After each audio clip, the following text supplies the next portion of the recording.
Right, the first thing I want to talk about is that we not only have the World Cup, we also have the world's worst record for the percentage of proportion of threatened species in this country. 2,788 threatened species, which is about a third of all of our species in this country. The little graph that I've got on the side of the slide there shows that it's not a historic thing, that it's happening now. That's the last 20 years. That's the increase in the number of threatened species that we have. So to give you an idea, it's about 50% of our native birds, frogs, or more than 50% of our native birds, frogs, freshwater fish, reptiles, plants, and macroalgae. Not just that, but going along with that, 68% of the ecosystems that have been named are on the threatened list as well, or classed as threatened. And of course, all of these things are completely interrelated. About more than 70% of our indigenous vegetation and 90% of our wetlands have gone. And I'll just show you, there's 1,000 years ago. This is in 1840. And this is now what we've done to our native vegetation. The 90% of the wetlands, I just give you an example from, this is the Manawatu region here, just the lower North Island, a big chunk of it there. And that olive green colour there is wetland. So I want you to look at that was pre-European. This is what it looks like now. So that olive green's gone, the dark green's forest. This is all farmland now, and I challenge any of you to spot the wetland. There it is there. That's what's left. That's what we saved in the Manawatu. When it comes to our fresh water, this are the things that we've lost. We've lost our clean rivers. If we take our lowland rivers, then 96% of them in pasture catchments fail bathing standards. That's the only standard we have.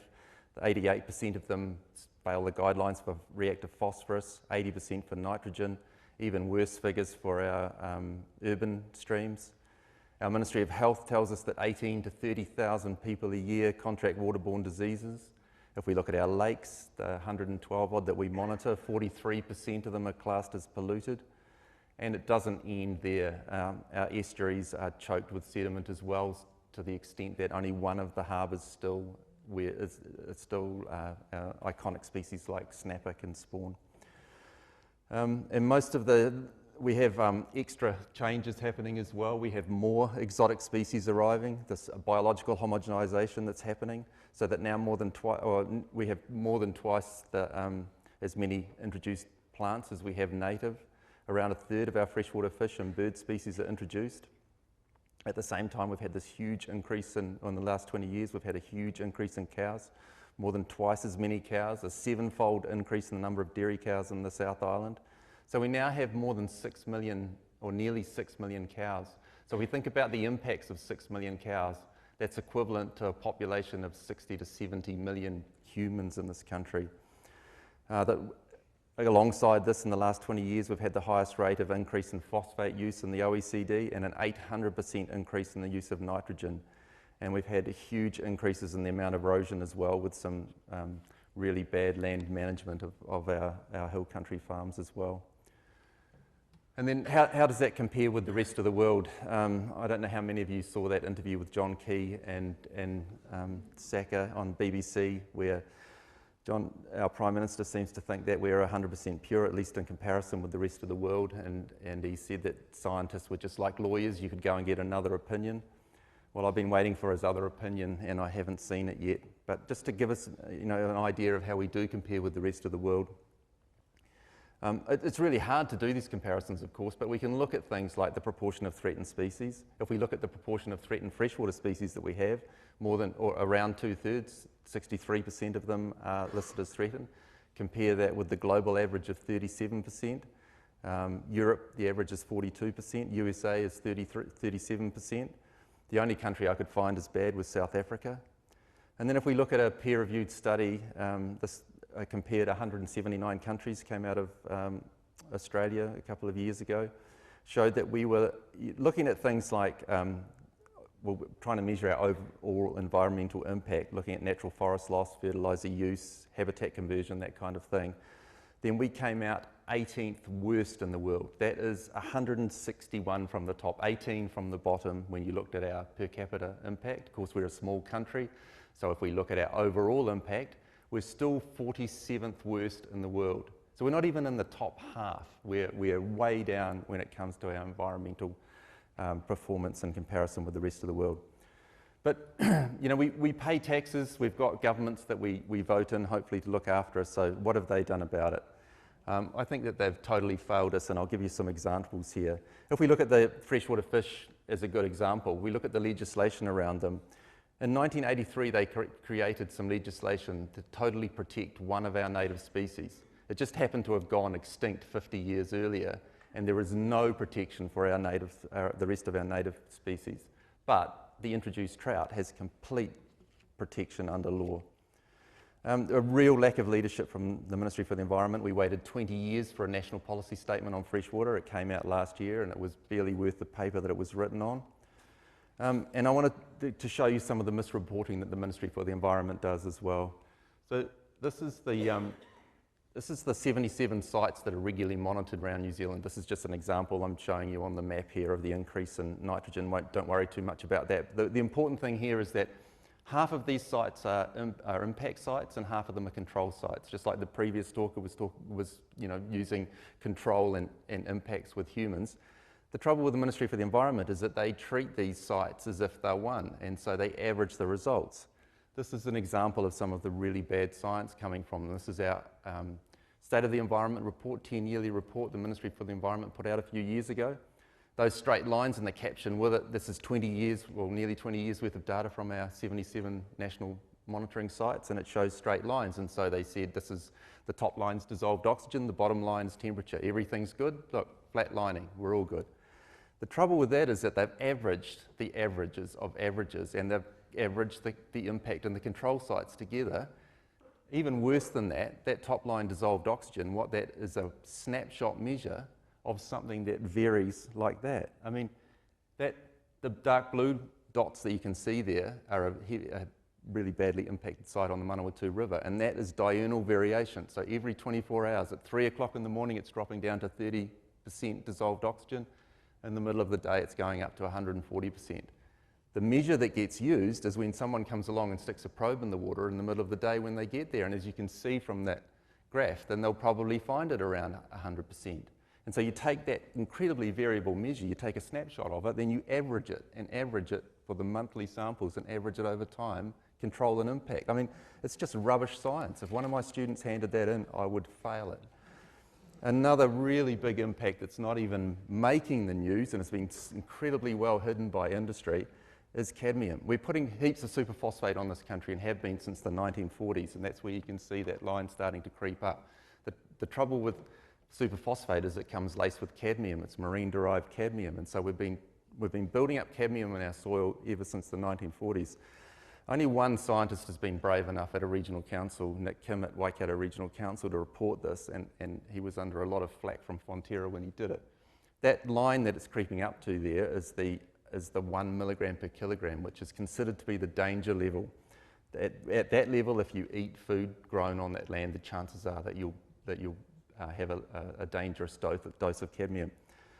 It doesn't go to milk. That's why it's gone on this long. It doesn't get passed to milk, otherwise we would have been blocked out of our markets years ago. It builds up in the animals so that in their livers and kidneys, it's illegal to sell livers and kidneys of stock older than 18 months for human consumption in New Zealand now because they know of that danger.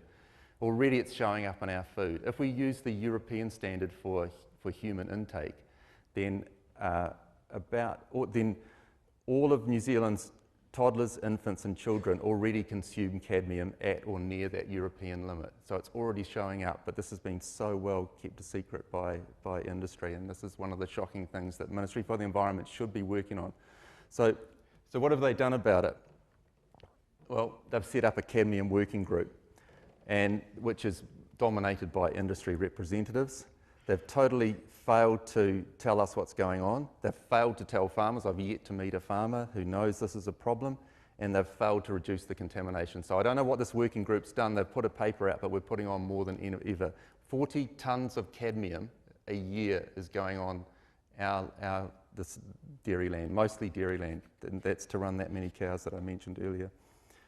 Another example of who failed us is the Ministry for Primary Industries, was Ministry of Fisheries, who manages to extinction, we're on the way to extinction. So a threatened endemic species, the longfin eel, is managed as a fishery by our Ministry for Primary Industries. that website there you can go to if you want some more details on that. The Department of Conservation, what they've done is managing, so 4 of our 5 whitebait species are now threatened species. The Department of Conservation manages that fishery. As each one of those species has come onto the threatened species list, all but one of them is declining. What have they done? Nothing. They have done nothing to restrict the season or do anything about saving that species. The longfin eel that I mentioned that's supposedly sustainably fished under Ministry for Primary Industry regulations, the fishermen can't catch them anymore in the places they've been fishing in, so it's obviously not sustainable, and they've asked to move for concessions to move into the dock estate. And the Department of Conservation has given them permission to catch, to harvest and kill a threatened endemic species in conservation land.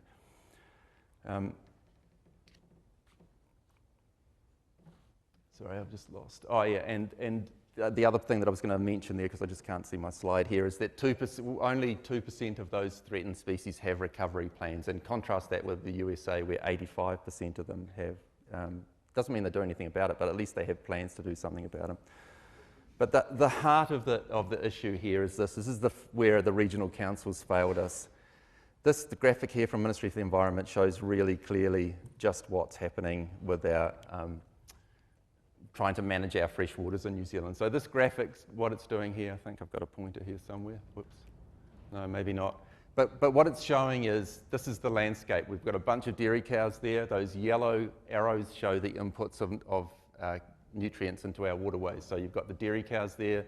You've got a little spray system there for the dairy shed, sheep, beef, a town. We've got surface runoff from the town stormwater, a wastewater treatment plant, septic tanks, and horticulture. All of those things are pathways for nutrients to get into our freshwaters.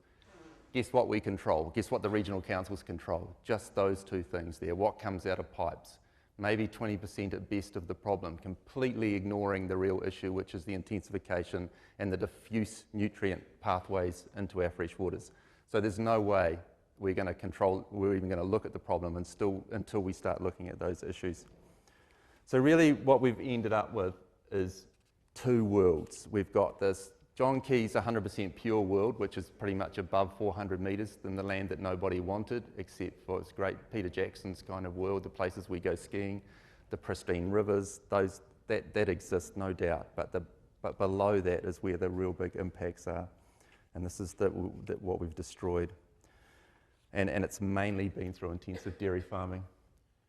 And so what is the government doing about this crisis? So they've set up industry, I'm sure you would have all heard about the Land and Water Forum. It sounds fantastic and it's being touted as the answer.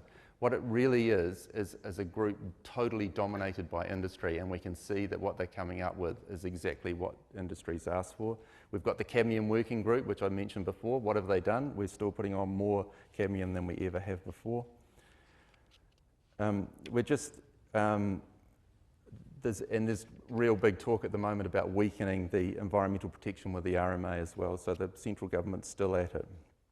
I think that Gareth Morgan summed it up really well. He looked at where we're rankings in OECD and what we're doing there, and he said that he summed us up as well-off environmental pariahs, clinging to resource-depleting practices and totally failing to transition to a sustainable economy. And I think that's about bang on. You could argue with some of the things that he's talking about there. The first bit about us being well off would be argued for some of us, but I think that apart from that, he's got it pretty much bang on. And it's not about what we're doing, it's how we're doing it, so we need to understand that. And I feel like it's a war on the environment, and that we've totally failed, our government, our leaders that we voted in have totally failed to protect our environment and what we need for the future.